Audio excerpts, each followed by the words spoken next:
할렐루야. 네, 12절부터 23절까지 다 읽어야 되는데 권사님 다 읽으면 너무 시간이 많이 걸릴 것 같아서 제가 같이 읽도록 하겠습니다. 우리 다시 한번 우리 12절부터 23절까지 차근차근 한번 읽도록 하겠습니다. 시간이 많지 않지만 그래도 성경을 다 읽는 것이 오늘 제가 설교하는 것보다 더 큰 은혜가 있을 거라 생각해서 12절부터 23절까지 천천히 함께 교독하도록 하겠습니다. 성경이 조금씩 딜레이 늦게 되니까요, 천천히 읽으셔도 좋겠습니다. 자, 12절은 중요한 절이기 때문에 한 권 같이 읽고 넘어가도록 하겠습니다. 자, 12절 같이 읽습니다. 시작. 우리 하나님이여, 그들을 징벌하지 아니하시나이까? 우리를 치러 오는 이 큰 무리를 우리가 대적할 능력이 없고 어떻게 할 줄도 알지 못하옵고 오직 주만 바라보나이다 하고, 13절 제가 읽겠습니다. 유다 모든 사람들이 그들의 아내와 자녀와 어린이와 더불어 여호와 앞에 섰더라. 14절 시작.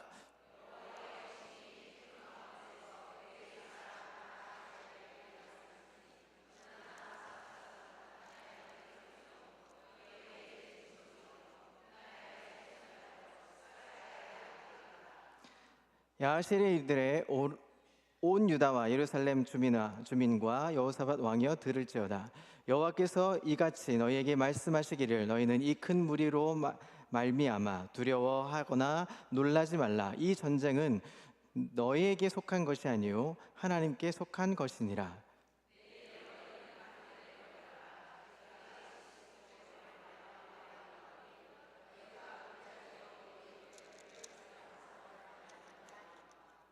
이 전쟁에는 너희가 싸울 것이 없나니 대열을 이루고 서서 너희와 함께한 여호와가 구원하는 것을 보라. 유다와 예루살렘아, 너희는 두려워하지 말며 놀라지 말고 내일 그들을 맞서 나가라. 여호와가 너희와 함께하리라 하셨느니라 하매.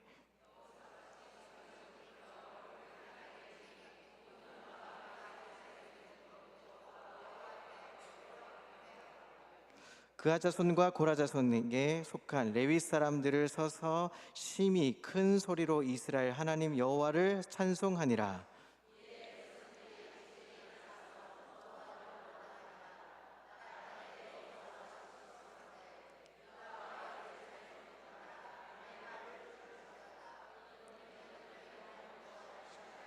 그리하면 견고히 서리라.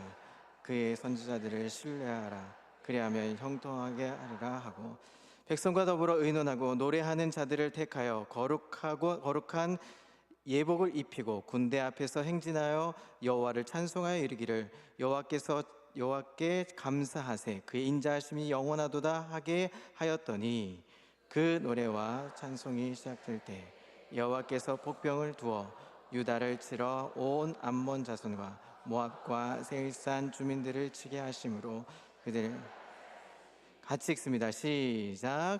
온 암몬과 모압 자손이 일어나 세일산 주민을 쳐서 진멸하며 세일 주민. 아멘. 오늘 이 말씀을 가지고 오직 주만 바라보나이다 하는 제목으로 함께 은혜를 좀 나누려고 합니다. 자, 앞에 오늘 이 이야기를 가지고 어떤 느낌이 드십니까?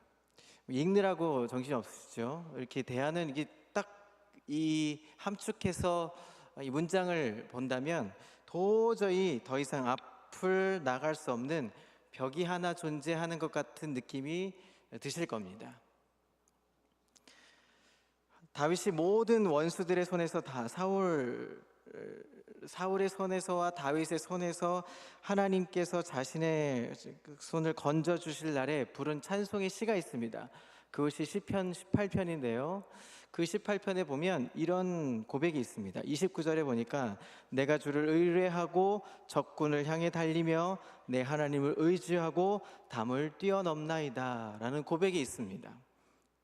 사람들은 저마다 이렇게 자기 자신 앞에서 커다란 벽이 하나 존재하는 것 같은 삶의 여정들이 펼쳐지게 됩니다. 여러분들은 2019년 1월 벌써 지나가고 2월 첫 주일이 되는데 여러분 삶의 목표를 가지고 살아가면서 한 번쯤은 혹은 여러 번에 걸쳐서 큰 벽 앞에 장애물에 놓여 있을 경험들을 해보신 적이 있을 겁니다. 여러분 그럴 때 그것을 잘 뛰어넘고 계십니까? 아니면 지금도 허덕이면서 그걸 어떻게 뛰어넘을까 고민하고 계십니까? 건강 때문에, 또 자녀 문제 때문에. 요즘 입시철이죠. 입시철만 되면 많이 고민들을 합니다. 이 자녀들 진로의 문제 때문에, 또 사업과 물질의 문제 때문에, 또 어떤 여러 가지 관계 문제 때문에 갈등과 고민이 됩니다. 또 이번 주는 또 한 주간 또 여러 친척들을 방문해야 되는데 좋은 모습으로 방문하는 경우도 있지만 덜어는 이 명절만 되면 가기 싫은 경우들도 있을 수 있습니다. 그런 관계 문제들 여러분 어떻게 극복하고 계십니까? 저에게는 특별한 찬양이 있습니다. 제가 찬양을 좋아하는데 제가 처음에도 여기 부임할 때 그런 말씀을 드렸죠. 24시간 찬양하라 그러면 찬양을 하겠는데 설교하라 그러면 제일 힘들다고 제가 말씀드렸죠. 가장 좋아하는 찬송의 고백 중에 이 찬양이 있습니다. 여러분들 아실지 모르겠는데 아마 아실 겁니다. 내 하나님은 크고 힘있고 능히 있어 못할 일 전혀 없네. 내 하나님은 크고 힘있고 능히 있어 못할 일 전혀 없네. 저 산들도 그의 것, 골짜기도 그의 것, 별들도 그의 솜씨. 내 하나님은 크고 힘있고 능히 있어 못할 일 전혀 없네. 너를 위해 나를 위해. 이 찬양 아시죠? 저 어렸을 때 주일학교 다닐 때 저희 선생님이 불러주셨던 찬양이었습니다. 이 찬양을 잊을 수가 없습니다. 지금도 부르면 아마 여러분들도 기억하시죠? 이 찬양의 가사의 고백을 보면 하나님은 크고 힘있고 능력이 있어서 못할 일 없으신 분이십니다. 믿으십니까? 그분이 나의 하나님이 되어주십니다. 그래서 산도 골짜기도 다 그분의 솜씨라고 말씀합니다. 그리고 그것을 나를 위해서, 우리를 위해서 지으셨다라고 말씀합니다. 그 전능하신 하나님이 나의 하나님이시면 그 모든 질병이든 어떤 산이든 벽이든 못할 일 없으시고 못 고칠 병 없으시고 뭐 그런 벽들도 뛰어넘을 수 있을 텐데 우리는 항상 염려하고 근심하고 그 벽 앞에 좌절하기 마련입니다. 그것을 보면 찬송의 고백의 힘은 별로 없는 것 같아 보이죠. 오늘 이 본문을 가만히 들여다보면 우리 인생의 가로막힌 벽 앞에서 어떻게 극복해 나가야 되는지를 오늘 성경은 잘 이야기를 해주고 있습니다. 자, 이제 본문을 좀 들여다보겠습니다. 이 짧은 시간 집중하셔야 됩니다. 본문을 하나하나 좀 살펴볼 텐데요. 오늘의 이 일대기, 이제 역대하 17장부터 20장까지의 이 줄거리는 남쪽 유다 나라의 네 번째 왕 여호사밧의 일대기를 다루고 있습니다. 17장에서 보면 우리가 오늘 본문을 20장을만 볼 텐데 17장부터 여호사밧의 일대기가 쭉 등장합니다. 17장은 여호사밧이 이제 왕위로 등극해서 종교 개혁을 일으키는 장면이 등장합니다. 그리고 18장부터 19장 3절에서는 여호사밧의 이 북이스라엘의 이 아합과의 동맹을 맺는 과정과 또 길앗 라모스에서의 전쟁 이야기를 다루고 있습니다. 그리고 19장 4절부터 11절은 여호사밧 왕이 이 사법 제도를 정비하고 법을 고치고 안에 내치를 다지는 일들을 기사화시키고 있습니다. 그리고 오늘 이제 본문에게 보게 될 20장에 들어오면 이제 전쟁 이야기가 등장하는데 모압과 암몬, 세일이라는 이 세 족속이 연합해서 연합군을 일으켜서 남쪽 유다를 침공하는 장면이 등장합니다. 여호사밧이라는 이 남쪽 유다의 네 번째 왕은 25년 동안 남쪽 유다를 통치를 합니다. 즉위하자마자 한 일이 있었습니다. 그것은 다윗 왕처럼 또 자기의 선대 왕이었던 아사 왕 때처럼 종교 개혁을 일으킵니다. 바로 윗 선대 왕이었던 아사 왕은 39년 동안의 통치 기간 동안에 36년은 아주 잘 다스렸지만 나머지 3년 동안에는 악한 행위를 행했습니다. 그래서 제대로 하나님을 잘 통치하다가 태평성대를 이루다가 나중에 제대로 행하지 못하는 일들이 벌어지죠. 그리고 4대째 되던 이 여호사밧은 그것을 다시 한번 종교개혁을 일으킵니다. 그래서 이 종교개혁으로 인해서 남쪽 유다 나라는 태평성국을 다시 한번 일으킵니다. 부강한 나라를 다시 부흥기를 맞게 됩니다. 그리고 남쪽 이스라엘 불열 왕국 중에서 가장 부흥기를 이루었던 시대가 바로 이 시대를 이야기하고 있습니다. 그런데 이 치명적인 실수 하나가 있습니다. 그것은 북쪽 이스라엘의 왕들 중에 가장 악했던 왕 아합 왕과 이 아합 왕의 딸과 결혼 동맹을 맺는 사건이 이루어집니다. 그래서 19장 2절에 보면 악한 자를 돕고 하나님을 미워하는 자를 사랑했다라고 고백하면서 그와 이 동맹을 맺은 것에 그 실수를 하나 5점을 남깁니다.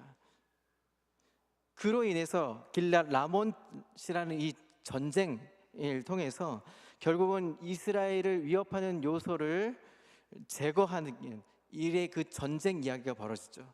그리고 북쪽 이스라엘 아합은 죽음을 맞이합니다. 겨우겨우 목숨을 건진 여호사밧은 다시금 보존을 하지만 뒤에 나오는 예후라는 선견자 예후라는 선견자로 인해서 뒤에 야단을 맞죠. 그것이 오늘 보는 20장의 기록에 등장합니다. 세 연합군 암몬, 모압, 세일 이 연합군의 침공을 하는 사건을 통해서 긴장감을 조성합니다. 그리고 뒤에 보면 또 후대에 보면 이제 아달랴라고 하는 이 이세벨 아합과 이세벨의 딸인 아달랴로 인해서 이제 이 다윗 열조가 거의 망해가는 그런 찬탈을 당하는 그런 사건도 22장에 등장하기도 합니다. 이렇게 어려움을 당하는 사건이 있었지만 그럼에도 불구하고 여호사밧이 하나님이 비교적 행한 일에 선하고 하나님이 보시기에 선한 왕으로 인정받을 만한 일이 있었다는 것에 대해서 오늘 소개하고 있습니다. 이제 다시 본문으로 좀 돌아가 보겠습니다. 자, 오늘 본문에 보면 모압과 암몬, 마온이라고도 하고 세일 사람이라고 하는 이 족속들이 연합을 해서 유다 나라를 침공합니다. 암몬이나 모압 이 한 족속들만 가지고도 유다를 침공하면 굉장히 위협을 받을 만한 그런 일들이었습니다. 그런데 이제 이 세 연합군이 침공을 한다는 것은 엄청난 위기에 봉착해 있다는 것입니다. 그런데 이제 오늘 이 주인공 누구예요? 여호사밧 왕과 더불어서 유다 백성들은 바로 하나님 백성들이었습니다. 하나님 백성들은 어떻게 하고 있는지, 이 삶 가운데 위기에 봉착하고 있는 이 삶 가운데 이 백성들과 유다 왕 여호사밧은 어떻게 하고 있는지, 신앙인으로서 하나님께서 기대하는 모습은 어떤 모습인지 보여주고 있습니다. 그들이 취한 행동 12절에 뭐라고 얘기하고 있냐면 따라해 보실까요? 오직 주만 바라보나이다. 위기의 순간에 여호사밧 왕이 온 유다 백성에게 금식을 선포합니다. 금식을 공포하고 여호와께로 낯을 향하여 간구하는 내용이 20장 3절에 등장합니다. 자, 20장 3절을 제가 읽어드리겠습니다. 여호사밧이 두려워하여 여호와께로 낯을 향하여 간구하고 온 유다 백성에게 금식하라 공포하며, 자 12절 우리 하나님이여 그들을 징벌하지 아니하시나이까. 우리를 치러 오는 이 큰 무리를 우리가 대적할 능력이 없고 어떻게 할 줄도 알지 못하옵고 오직 주만 바라보나이다 하고, 또 13절에 유다 모든 사람들이 그들의 아내와 자녀와 어린이와 더불어 여호와 앞에 섰더라. 그런데 이 재미있는 사실이 있습니다. 재미있는 사실은 우리 여호사밧 이 왕이 이 기도를 들으면 어떻게 보면 유다가 정말 무능력한 상태로 보이는 것 같습니다. 능력이 없는 것 같고 유다가 굉장히 아주 약한 것으로 비교, 평가, 절하하는 것으로 보여집니다. 그런데 이 남쪽 유다, 지금 그 현장에서의 남쪽 유다는 어떤 것이었냐면 여호사밧이 등극하자마자 한 일이 무엇이었다고요? 종교개혁이었습니다. 그리고 한 일이 무엇이었냐면 군사를 정비했습니다. 그리고 군사력을 증강을 시켰습니다. 그때 당시에 군사력이 얼마였냐면 116만의 대군을 보유하고 있었습니다. 당시 116만이라는 이 대군은요, 해볼 만한 전투였어요. 모압이나 암몬 위력적인 군대였지만 해볼 만한 전투였습니다. 뭐 하나님께 기도하지 않아도 그냥 뭐 그럭저럭 해볼 만한 전투의 위력을 갖고 있었던 군대 조직이었습니다. 뭐 다윗보다 뭐 솔로몬보다는 못하겠지만 그래도 남쪽 유다가 그 정도의 군사력을 갖고 있었던 것이 역대에 없었을 정도로 그런 위력을 갖고 있었습니다. 그런데 여호사밧은 무엇을 했습니까? 유다의 모든 백성들 뿐만 아니라 아내와 어린아이들까지도 금식을 선포하고 기도하게 했습니다. 그리고 무엇을 얘기합니까? 스스로의 능력이 뭐라고 합니까? 있다, 없다? 능력이 없다라고 선포합니다. 우리에게는 능력이 없습니다. 나라를 지킬 능력이 없습니다. 그리고 무엇을 얘기합니까? 그래서 누구를 의지합니까? 오직 주님만을 의지하기로 결단합니다.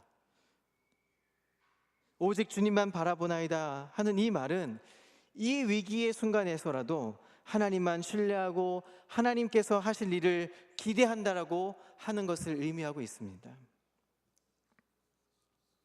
제가 이 평강교회를 부임할 때 한 가지 들었던 생각이 있었습니다.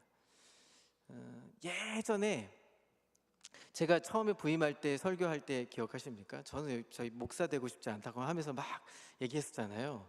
그때 제주도에서 막 땅 벌어 다니고 막 그랬죠. 그 제주도를 생각하면 저한테는 몇 가지의 추억이 있는데 그 중에 한 추억은 한 6, 7년 전에 태풍이 여름에 이제 그 여름 8월 말쯤에 휴가를 한번 간 적이 있습니다. 가족들과. 그때 태풍을 2박 3일 동안에 태풍을 2번 태풍을 맞은 적이 있습니다. 처음에 내려가는데 태풍을 뚫고 내려갔어요. 그러니까 막 태풍이 올라온다는 소식을 듣고 가면 뭐 괜찮겠지 하고 내려갔습니다. 내려갔는데 맹걸요. 착륙을 할까 말까 막 다시 회항할까 말까 막 뭐 방송이 뜨고 막 그러더라고요. 뭐 착륙하면 괜찮겠지. 그리고 내려가자마자 그 다음부터 비행기가 결항 소식을 들었습니다. 뭐 그러고 뭐 비 바람 부는 건 뭐 익숙하니까 제주도는 뭐 그러고 괜찮겠지. 그날 밤에요.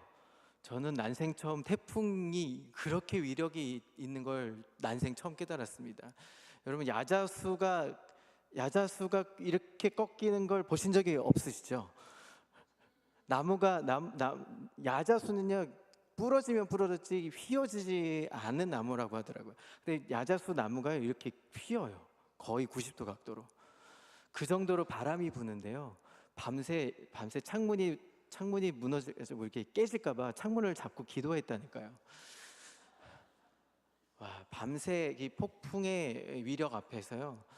너무너무 무서워서 진짜 주여 하면서 기도하면서 그렇게 저희 이제 그 장모님과 같이 이렇게 갔는데 장모님은 무서워서 화장실에서 계시고 막 이럴 정도로 힘든 밤을 보냈습니다. 그러고 나서 태풍이 이제 서귀포를 지나가서 이제 내륙으로 새벽을 지나갔습니다.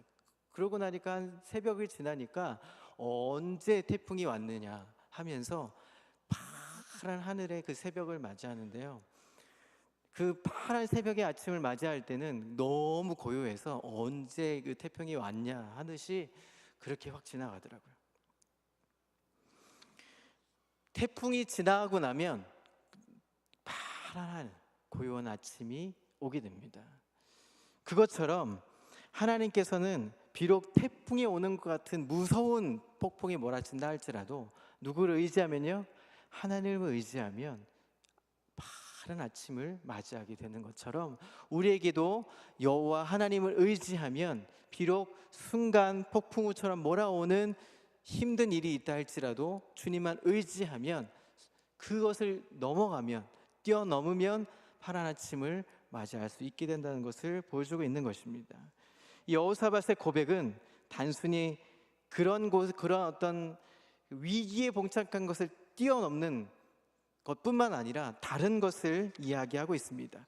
자, 이제 하나님께 기도했습니다. 여호사밧이 기도했습니다. 그러면 기도만으로 끝나는 것입니까? 아닙니다. 하나님이 하실 일이 있습니다. 자, 15절을 함께 읽겠습니다. 자, 15절입니다. 하나님이 야하시엘을 통해서 하나님이 이스라엘 백성들에게 이렇게 선포하시고 약속하십니다. 자, 15절입니다. 시작. 야하시엘이 이르되 온 유다와 예루살렘 주민과 여호사밧 왕이여 들을지어다. 여호와께서 이같이 너희에게 말씀하시기를 너희는 이 큰 무리로 말미암아 두려워하거나 놀라지 말라. 이 전쟁은 너에게 속한 것이 아니요 하나님께 속한 것이니라. 자, 17절입니다. 시작. 이 전쟁에는 너희가 싸울 것이 없나니 대열을 이루고 서서 너희와 함께한 여호와가 구원하는 것을 보라. 유다와 예루살렘아 너희는 두려워하지 말며 놀라지 말고 내일 그들을 맞서 나가라. 너희가 함께하리라 하셨느니라 하매. 하나님이 유다의 이 큰 문제를 책임지시겠다고 선언하고 계십니다. 우리가 기도하면 하나님은 하나님의 하실 일들을 하시고 있습니다. 야하시엘을 통해서 하나님이 이렇게 선포하십니다. 백성들을 뭐 하시겠다고요? 지키시겠다고 약속하십니다. 우리가 우리의 삶의 연약함을 인정하며 오직 하나님만 바라보겠다고 기도하면 우리의 문제는 더 이상 버거운 우리의 문제가 아닙니다. 하나님의 문제가 되는 것이고 하나님이 짊어지시는 문제가 되어버립니다. 그리고 하나님이 짊어지시면 하나님이 하나님의 일들을 하기 시작하십니다.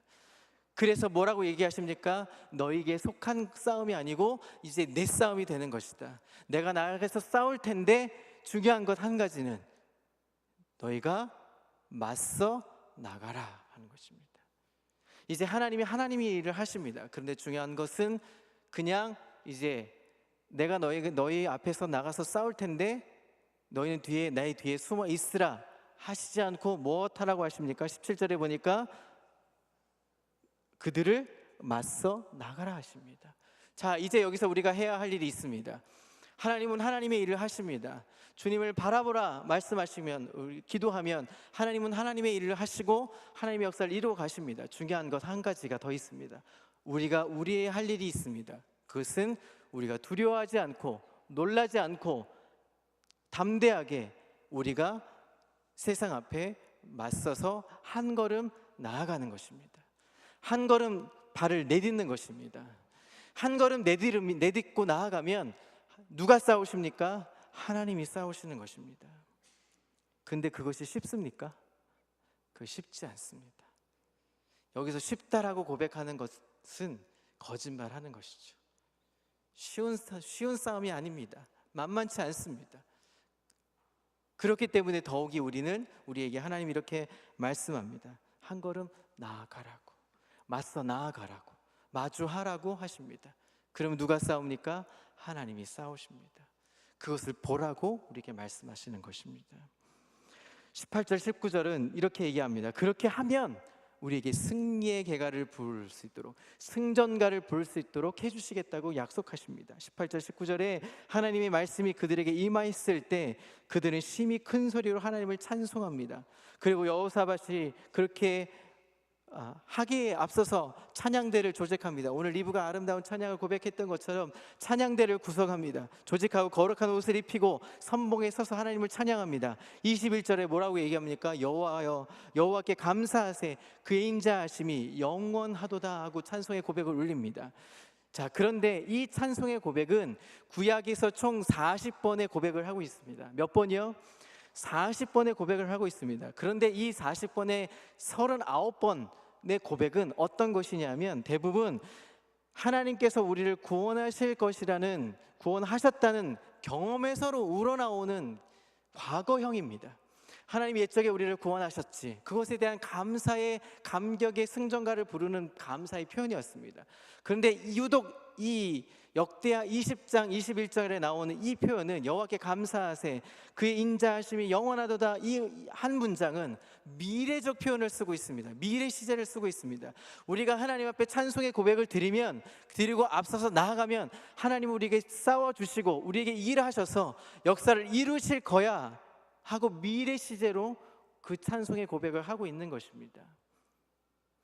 우리가 한 걸음 나아가서 하나님 앞에 하나님 기도하고 주님이 나와 함께 하실 거야, 우리가 주님을 바라보고 나아가면 하나님이 나와 함께 하셔서 내 싸움이 아니라 하나님이 나를 싸워주셔서 나와 함께 하시고 날 인도하여 가실 거야. 비록 내가 그 벽 앞에 머물러 있다 할지라도 내가 한 걸음 나아가서 하나님께 기도하고 나아가면 하나님이 나를 싸워주실 거야. 내가 무엇만 하면, 한 걸음 나아가기만 하면, 그러면 나는 승전가를 부를 수 있을 거야. 그러면서 오늘 찬송의 고백처럼 하나님은 나의 반석이시고 나의 구원이시고 나의 소망이 되어주실 거야 하고 찬송의 고백을 울려 퍼지면 하나님은 그래, 내가 너와 함께 할 거야, 내가 너와 싸워줄 거야, 그리고 2019년 내가 너와 함께 할 거야 라고 고백해 주실 것입니다. 오늘 그 승전가를 부르게 해 주시겠다고 우리에게 약속의 고백을 선포하고 있는 것입니다. 마지막 그렇게 하고 나니까, 그렇게 선포하고 나니까 무엇하고 있습니까? 하나님이 어떤 싸움을 벌이고 있냐? 모압과 암몬, 세일, 지네들끼리 싸움을 벌이고 있습니다. 자, 마지막 21절에 보니까 그렇게 찬송의 고백을 부르고 나니까 22절에 보니까 그 노래와 찬송이 시작될 때에, 찬송이 끝나기도 전에 시작될 때쯤에 여호와께서 복병을 두어 유다를 치러 온 암몬 자손과 모압과 세일산 주민들을 치게 하심으로 그들이 패하였으니 곧 암몬과 모압 자손이 일어나 세일산 주민들을 쳐서 진멸하고 세일 주민들을 멸한 후에는 그들이 서로 쳐 죽였더라. 지네들끼리 싸움하는 겁니다. 하나님 손도 안 댔습니다. 복병만 딱 두었는데 그 안에서 지네들끼리 모략과 지네들끼리 막 수근수근 대더니 그냥 지네들끼리 싸움을 해서 끝내버립니다. 손 하나 까딱 안 되지 않았습니다. 이스라엘 백성들이 칼로, 방패로 손 하나 까딱 안 했습니다. 뭐 했습니까? 찬송의 고백, 기도했습니다. 그랬더니 하나님이 역사하고 이루셨습니다. 사랑하는 성도 여러분, 특별히 우리 권사님 여러분, 올해는 무엇 하시면 되십니까? 기도만 하시면 되십니다. 권사님으로 부르신 이유가 무엇입니까? 열심히 마르다처럼 일하시라고 부르신 이유는 아닙니다. 물론 일도 하셔야 되고 봉사도 해야 합니다. 그러나 중요한 거 한 가지는, 권사로 부르신 이유와 목적은 오직 주님만 바라보라고, 기도하라고 우리에게 부르신 이유와 목적을 알아야 될 줄 믿습니다. 그것이 선행될 때에 그 이후에 우리가 한 걸음 봉사하고 그 이후에 한 걸음 우리가 나아가면 하나님은 하나님의 일들을 하실 줄 믿습니다. 사랑하는 성도 여러분, 올 한 해 벌써 1월이 지나갔습니다. 나머지 11개월 무엇 하시겠습니까? 우리가 발버둥 쳐봐야 아무 소용없습니다. 무엇 해야 합니까? 오직 주만 바라봐야 됩니다. 그 고백이 선행될 때에 하나님은 그래, 내가 너의 기도를 통해서 이룰 거야 고백하시고 한 걸음 나아가기만 해. 기도한 후에 나아가면 하나님은 그 일을 이루게 되어 주실 줄 믿습니다. 그 고백으로 나아갈 수 있는 저와 여러분, 우리 평강의 식구들 되실 수 있기를 그리스도의 이름으로 축복합니다. 기도하겠습니다.